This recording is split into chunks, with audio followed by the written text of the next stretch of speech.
Hari ini adalah kesempatan yang sangat berharga bagi setiap orang yang berharap kepada Tuhan. Dan hari ini kita boleh hadir di tempat ini, merasakan, menikmati atas segala anugerah Tuhan. Karena saat ini adalah saat di mana Allah akan memberikan waktu dan kesempatan untuk manusia itu memperbaiki setiap kehidupan mereka, agar mereka tidak masuk kepada cerat di mana iblis saat ini sedang diam-diamnya merusak tatanan dunia ini. Maka hari ini firman Tuhan datang kepada kita yang terambil dari kitab Lukas pasal yang ke-21 ayatnya yang ke-34 sampai dengan ayat yang ke-38. Dan firman Tuhan sudah berulang-ulang kali hadir di tengah-tengah dunia ini. Bahkan hari ini firman Tuhan selalu baik, dahulu, sekarang, dan sampai selama-lamanya. Dan hari ini kita bersama membaca firman Tuhan ini di dalam hitungan yang ketiga, di dalam Lukas pasal yang ke-21 ayat yang ke-34 sampai dengan 38. Kalau sudah kita buka, katakan amin. Kita sama-sama membaca firman Tuhan ini penuh dengan sukacita. Dan hari ini kita baca firman Tuhan. 1, 2, 3. Jagalah dirimu supaya hatimu jangan syarat oleh pesta-pora dan kemampuan serta kepentingan duniawi, dan supaya hatimu jangan tiba-tiba jatuh ke atas dirimu seperti suatu jerat, sebab Dia akan menimpa semua penduduk bumi ini. Berjaga-jagalah senantiasa sambil berdoa, supaya kamu beroleh kekuatan untuk dari semua yang akan terjadi itu, dan supaya kamu tahan berdiri di hadapan Anak Manusia. Pada siang hari Yesus mengajar di bait Allah, dan pada malam hari Ia keluar dan bermalam di gunung yang bernama Bukit Zaitun. Dan pagi-pagi semua orang banyak datang kepadanya di dalam bait Allah untuk mendengarkan Dia. Puji Tuhan. Haleluya.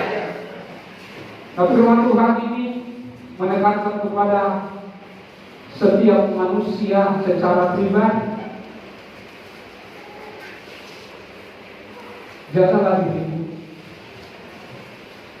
Ada apa dengan diri saya? Bukankah saya ini sudah menjadi orang Kristen yang sudah bisa saya memimpin pujian,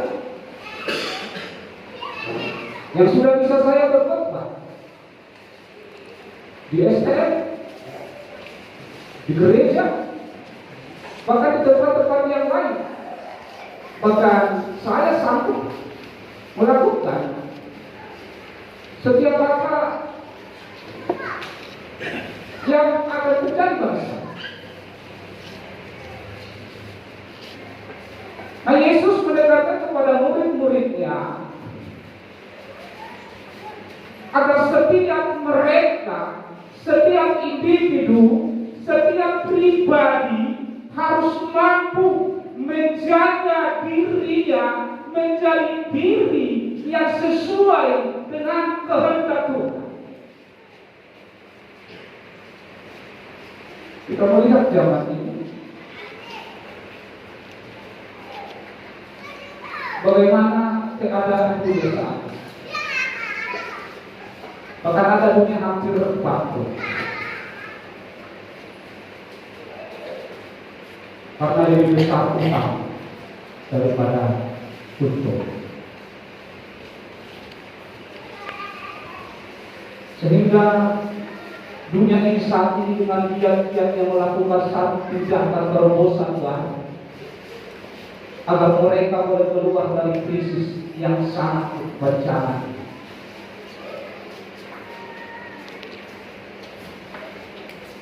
Bahkan beberapa negara sudah hampir menjual pulau untuk membayar utang untuk kepentingan rakyatnya sendiri. Dengan tujuan mereka harus pusing melakukan misi. Artinya bahwa kehidupan di dalam dunia saat ini telah mengkhawatirkan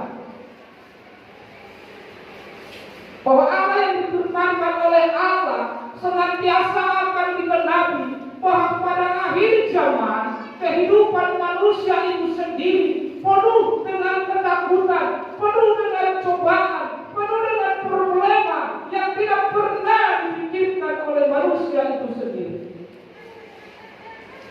Sehingga hari-hari terakhir ini,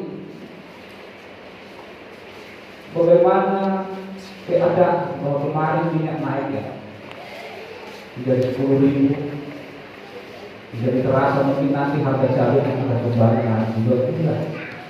Karena apabila BBM naik, otomatis semuanya akan pasti naik. Nah, melihat keadaan situasi dunia saat ini, maka manusia harus perlu menjaga diri mereka supaya mereka tidak ikut di dalam pesta pora dan kemabukan ini. Keistimewaan kepada gereja harus mampu dan sanggup melakukan ini di dalam setiap kehidupan mereka masing-masing. Karena tidak menjadi satu patokan bagi gereja itu bahwa mereka akan terlepas dari masalah itu. Tetapi semua penduduk dunia akan mengalami ini semua, menantikan kedatangan Yesus yang kedua kalinya kelak, bahwa manusia itu diperhadapkan hal-hal yang tidak pernah dibayangkan oleh manusia itu sendiri. Maka setiap manusia harus mampu menjaga diri mereka. Kalau tidak, mereka akan terbawa oleh pesta pora dunia saat ini, kemabukan dunia, keinginan-keinginan dunia saat ini menghancurkan dunia ini. Karena firman Allah bahwa Yesus datang untuk yang kedua kalinya, ada banyak tanda-tanda, ada banyak hal yang terjadi di luar dari pemikiran manusia itu sendiri. Maka hari ini gereja pun sudah banyak mengalami kegagalan. Kalau saya membaca pernah bahwa di Amerika sudah banyak yang menjual gereja. Apakah gereja itu menjadi bisnis, saya tidak tahu. Tetapi keberadaan orang di dalam gereja itu tidak lagi mampu menjaga diri mereka, karena mereka terobsesi oleh pesta pora dan kemabukan dunia, bahwa mereka meranggapan, mereka bersukacita, mereka punya harta. Itu bukan karena anugerah Tuhan, itu bukan karena pemberian Tuhan, tetapi oleh hasil dari pemikiran mereka sendiri. Sehingga tidak perlu ada gereja. Bagaimana semangat orang saat ini untuk berdoa? Di generasi-generasi saat ini sangat-sangat mengkhawatirkan sekali. Orang tidak perlu lagi berjaga-jaga. Orang tidak perlu lagi untuk berdoa, karena segala sesuatu mereka boleh terima lewat daripada apa yang memiliki, yaitu handphone mereka dengan komputer yang luar biasa, membuat manusia itu meninggalkan kealahan itu, membuat manusia itu bahwa doa itu hanyalah sebagai formalitas saja. Gereja sudah semakin sulit. Niat manusia itu untuk berhubungan dengan Tuhan semakin tinggi. Mereka beranggapan sesuatu hal yang aku miliki hari ini adalah oleh hasil dari pikiranku sendiri. Maka disitulah saat-saat manusia itu telah berhabisan sesuatu hal, di situ Allah akan datang dan membuat mereka akan masuk ke dalam cerai. Tetapi orang-orang yang percaya itu dipersiapkan oleh Yesus sendiri berkata, siapa ini? Penantian itu sudah berapa ribu tahun. Dari zaman para nabi-nabi, dari zaman rasul-rasul, perkataan Yesus ini sampai sekarang kedatangan Yesus belum lagi nampak. Tetapi firman Tuhan berkata bahwa kedatangan Yesus tidak ada tanda-tanda lahiriah, tetapi kehadiran Yesus, kedatangan anak manusia itu seperti pencuri. Maka manusia itu harus mempersiapkan diri mereka supaya kita boleh berusaha, supaya kita boleh jaga diri kita. Maka yang pertama kita adalah perhatikanlah dengan sesama bagaimana kamu hidup. Ada banyak orang tidak memperhatikan bagaimana hidup. Ada banyak hidup orang glamor saja. Ada hidup orang begitu saja. Ada hidup orang yang sudahlah bahwa saat ini begitu aja kok. Tidak pernah memperhitungkan sebagaimana apa itu Tuhan, apa itu ibadah, apa itu kerinduan, apa itu baik harapan, apa itu keselamatan. Bahwa sesungguhnya kok akan berakhir dengan kami saja.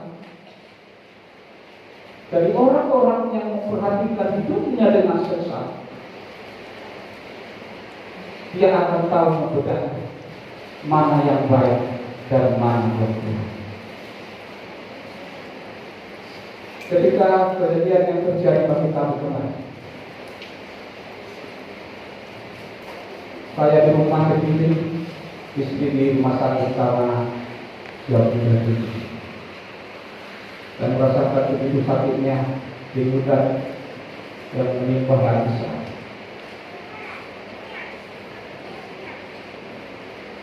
Saya berdua bangun, satu bicara, apa yang akan saya lakukan? Ketika saya membuka Alkitab saya, yaitu saya kepada, dan ada khotbah di sana. Dia berkata, tidak coba dengan tangan. Saya perhatikan, kebetulan karena saya kemarin pertama semua militan. Dan saudara boleh lihat tangan saudara saat ini. Ada di sana tulisan M. Kiri kanan ada M. Baru saya tahu bahwa itu M. Selama ini aku pikir itu W. Karena saya balik. Dia berkata,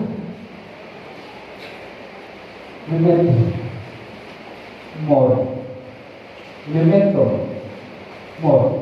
Saya pun tidak pernah saya tanya apa ini. Dia berkata, artinya ingatlah hari kesudahan.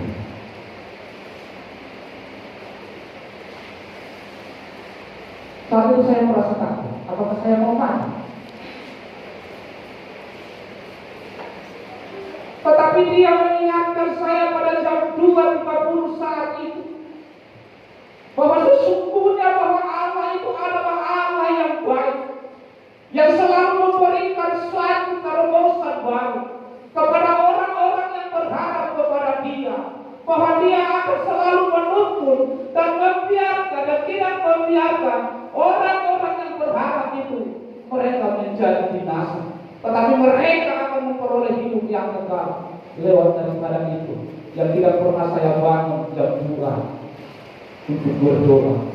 Saat itu saya berdoa dan menangis kepada Tuhan. Dan sampai tadi malam pun saya sudah bangun di sana. Karena setiap jam 2 maka kaki saya ini berunya minta ampun. Saya mau nasi, ayah harus main taruh. Kalau kehidupan ini sebenarnya akan berlalu. Di saat yakin itu terjadi bagi kita, di situ Tuhan memberikan satu kekuatan baru, membuat kita membangun satu hubungan yang dekat dengan Tuhan, yaitu di dalam kita berjaga-jaga di sana. Di sana kita merasakan kehadiran Tuhan. Luar biasa Bapak Ibu Saudara yang Tuhan kasih. Ketika kita dihadapkan dengan kesulitan yang begitu besar, hati kita boleh menyatu dengan doa kita di saat kita merasakan hadirnya Tuhan itu menyertai kehidupan yang tidak bisa dibandingkan dengan apa yang kita miliki. Karena di situ kita sungguh-sungguh merasakan jamaah Tuhan itu terjadi bagi hidup ini. Kita tidak tahu bagaimana saudara. Tapi yang jelas saya alami seperti itulah penyertaan Tuhan. Karena itu perhatikanlah dengan seksama bagaimana kamu hidup. Jangan seperti orang bebal, tetapi seperti orang arif. Di situ Tuhan memang begitu. Karena banyak manusia saat ini berhiraukan tentang hidupnya, tidak pernah memperhatikan apa rupa segala sesuatu. Aku mau hidup 1000 tahun lagi. Puisi dari Khairul Anam. Artinya bahwa manusia itu tidak pernah bahwa dia akan berakhir dan tidak ditahu oleh siapapun bahwa hidup kita ini kelak dan akan menuju kepada hal kekal. Maka itu dalam setiap gereja umat Tuhan itu untuk mereka boleh hidup dengan arif dan bijaksana. Dan yang kedua adalah bahwa sebab ia akan menimpa semua penduduk bumi ini. Kedatangan Yesus yang kedua kali akan menimpa seluruh dunia dan tidak terkecuali siapapun mereka, baik itu orang yang percaya dan orang yang tidak percaya, orang yang hidup di dalam pesta pora kemabukan dunia, dan pada akhirnya bahwa itu akan berakhir dan tidak ada pun yang bisa dibawa oleh manusia itu sendiri selain hanya meninggalkan nama saja. Maka manusia itu diperhadapkan dengan hal-hal yang sangat-sangat riskan. Maka hari ini manusia diberikan satu pilihan, jalan mana yang harus dipilih. Manusia itu diberikan kebebasan untuk mengambil satu keputusan, dan keputusan mana yang harus dimiliki dan keputusan mana yang harus diambil. Dan ketika dia salah mengambil keputusan itu, maka disitulah akan terjadi sesuatu hal yang tidak bisa terulang kembali, bahwa sesungguhnya itulah menjadi bahagia. Tidak ada paksaan bagi kita, tidak ada paksaan bagi gereja harus pergi. Tetapi bagaimana saya merespon kehidupan saya, membenahi hidup saya ini menjadi hidup yang selalu menjaga diri saya, yang selalu hidup di dalam kebijaksanaan. Kita lihat di gereja semakin, saya tidak berkata bahwa gereja kita seperti itu, tetapi daya manusia itu untuk hadir seperti cuma mula-mula sudah semakin dekat. Apakah karena hamba-hamba Tuhan yang sana? Apakah karena pelayanan di sana Tuhan? Tetapi begitulah kasih itu sudah semakin tinggi.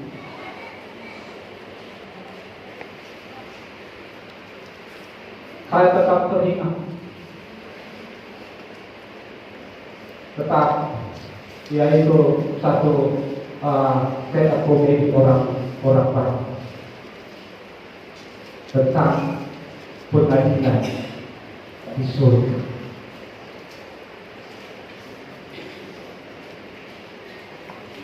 Siapa namamu?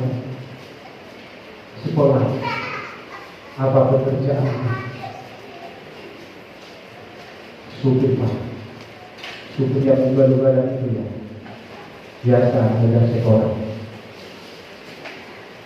Apa pekerjaanmu merusak rumah tangga orang.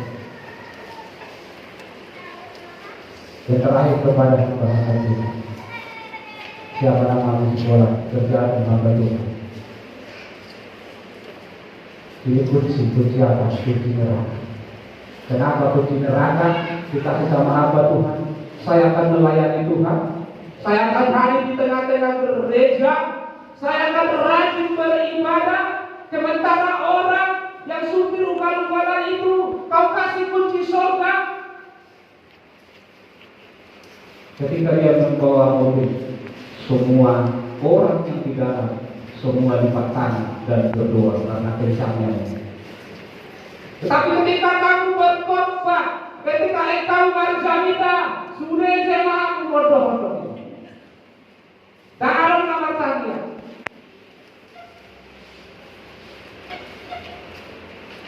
Itu memang benar. Jadi makanya aku Amal bercerita memang mengurung jemaat ini. Amal kan sia-sia itu. Jadi enak tahu apa berjadi enak tahu. Ada di pada bayi pun mengurung para ini. Mengurung makanya dapat ini. Sedikit tapi pasti enak. Daripada panjang nanti 2 saat kita saya membaca saya sudah menit. Daripada panjang saya berpuasa tetap diurapi, tapi jemaat itu bodoh-bodoh puasa.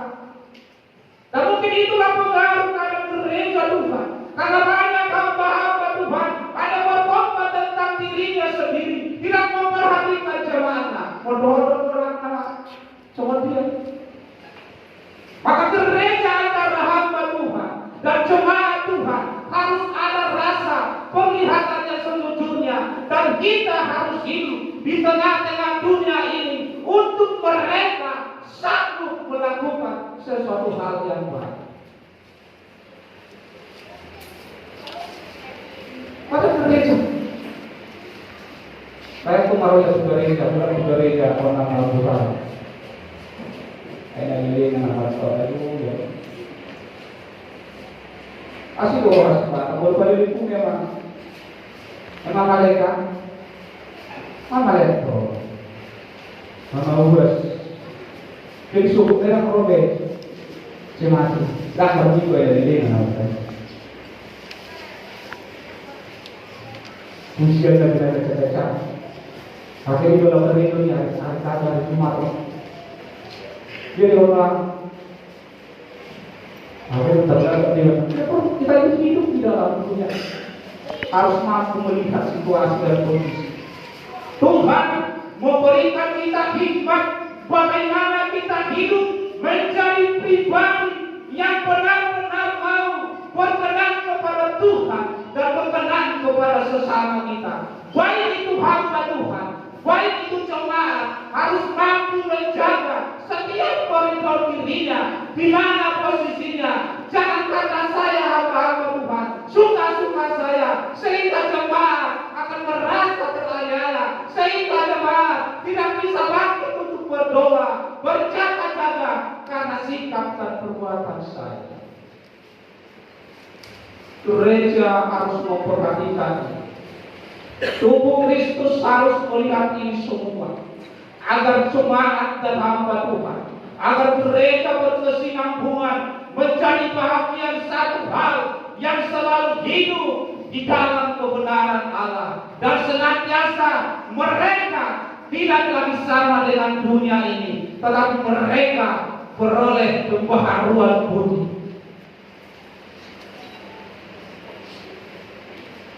Jadi hari ini kita hadir ke tempat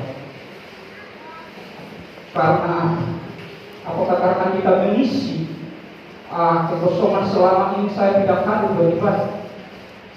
Apakah karena saya mau menjadikan bahwa saya itu umat Pentakosta, tetapi sesungguhnya bahwa saya hadir karena saya membutuhkan Tuhan di dalam kehidupan saya. Haleluya. Karena kita membutuhkan Dia, karena tidak ada yang bisa kita lakukan, kekuatan tidak akan ada kita miliki selain hanya kekuatan daripada Tuhan. Karena kedatangan Yesus yang kedua dengan pemikiran manusia dengan keinginan-keinginan dunia tidak akan bisa kita melakukan ini. Selain hanya pertolongan Tuhan, yaitu kekuatan yang baru, yaitu firman Allah dan Roh Allah hadir di dalam hidup kita, sehingga kita ini boleh kuat berdiri, mampu melakukan setiap serangan yang harus kita miliki. Hari-hari ini bukanlah menjadi hari-hari yang percaya kita hari ini mengalami banyak persoalan, tetapi itu menjadi satu kelebihan kita. Di saat kita lemah, disitulah Tuhan menolong kita. Haleluya.